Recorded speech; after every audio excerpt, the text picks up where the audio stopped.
આવો અણમોલો અવસર 84 લાખ ખોડિયામાં આપણને આવો માનવ દેહ મળ્યો છે. પરમાત્માને પામવા માટે મળ્યો છે, ઈશ્વરની ઓળખાણ કરવા માટે મળ્યો છે અને ભવસાગર તરવા માટે મળ્યો છે. આ માનવ દેહ એક નાવ છે.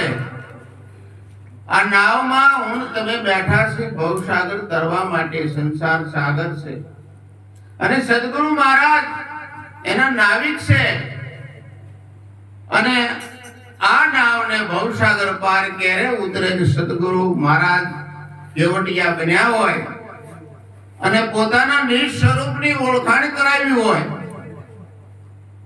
આત્મા અજર છે, અમર છે, અવિનાશી છે, નિત્ય છે, જે કાયમ તત્વ રહેવા વાળું છે, એની પરખ અને એ ક્યારે સમજાય મારા વાલા? સમદ્રષ્ટિ થાય ત્યારે. સદગુરુ મહારાજ આપણને સમદ્રષ્ટિ કરાવે છે કે સર્વમાં મારો વાલો બેઠો છે. એક રજબાર પણ જગ્યા મારા વિના નથી. ભગવાન કૃષ્ણ પણ ગીતાજીમાં એવું કહેતા હોય અને એ વાત આપણને સમજાય એટલે આપણું જીવન ધન્ય બની જાય, માનવ જીવન સાર્થક બની જાય મારા વાલા. માનવ જન્મ એ છેલ્લો ફેરો છે. જાગી જાજો. ક્યારેય તમે જેલમાં નથી, ક્યારેય તમે મરવાના પણ નથી. અને સંતો એ ઘરની વાત કરે છે કારણ કે દેહ તો નાશવંત છે, આત્મા અજર અમર ને અવિનાશી છે અને એ અવિનાશી પદ, એ અવિનાશી આત્માની ઓળખાણ આવા તત્વદર્શી સદગુરુ મળે તો થાય છે. અને ગુરુ મહારાજને આપણે તન મન ધન અને શીશ સમર્પણ કરો અને શેષ વધાઈ તમારું સ્વરૂપ છે મારા વાલા. ગુરુ મહારાજ એની ઘડીએ નક્કી કરાવે છે. ગુરુદાસ મહારાજ ઘણી વાર કહે છે વાયદાનો વદાડ નથી, પ્રગટ છે. પરમાત્મા કઈ સાનો છૂપો નથી, સર્વવ્યાપક છે. તમે દેખો દિલની માય, પરખો પંડી માય, સર્જનહારો ક્યાં છુપાણો છે આ સૃષ્ટિની માય? નજરે જોતા નો નિરખાય, સતા રહ્યો છે સબ ઘટમાય. નજરે જોતા નો નિરખાય, સતા રહ્યો છે સબ ઘટમાય. આ ઘાટમાં તમને નહીં પડાય, પરમાત્મા છે અઘાટની માય. પરમાત્મા અઘાટ છે, એનો અનુભવ કરવાનો છે મારા વાલા. અને એ અનુભવ આવા મહાપુરુષો આપણને કરાવે છે અને 84 ના ફેરામાંથી આપણને છોડાવે છે.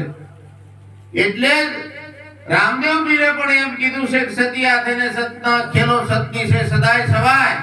બાળીનાથ શ્રેણે બોલ્યા પીર રામદેવ સતની આગળ નથી બીજું કાંઈ. સત શું છે? સત ચિત્તને આનંદ સ્વરૂપ તમારો આત્મા છે. તમારા ઘટમાં જે બેઠો એ ઘટોઘટ રમી રહ્યો છે, એકેય ઘટ ખાલી નથી. એટલે હમણાં દેવરાજ મહારાજે કીધું કે જાગી જવાની જરૂર છે. ભલે ને 60-70 વર્ષ થઈ ગયા પણ જાગ્યા નથી. હવા 100 ફૂટનો કૂવો હોય ને 100 ફૂટનું શીસણિયું હોય અને ડોલથી શીસતા હોય, શીસણિયું મેકાઈ જાય અને એમાં 10 ફૂટ રહી જાય, જો શેડો હાથમાં આવી જાય તો ડોલ હોતું બહાર આવી જાય. એમ આપણે ભલે 60-70-80 વર્ષ થઈ ગયા પણ જો સદગુરુ શરણે યાદ આવી તો આપણો માનવ જન્મ સુધરી જાય એવું છે મારા વાલા. માટે જાજુ ન કહેતા, થોડામાં ઘણું માની. અને આ તો હંસોની સભા છે. હજી ગુરુ મહારાજ આપણને ઘણો સત્સંગ પીરસવાના છે. એટલે એક એક પલ લાખની જાય છે.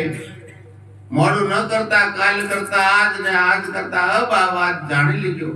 અને રેણી મહત્વની છે મારા વાલા. કીધું મહારાજે કેણી ખંડ મિશ્રી રેણી તાતા લો, કેણી રેણી પાળે એવા વિલ્લા કો.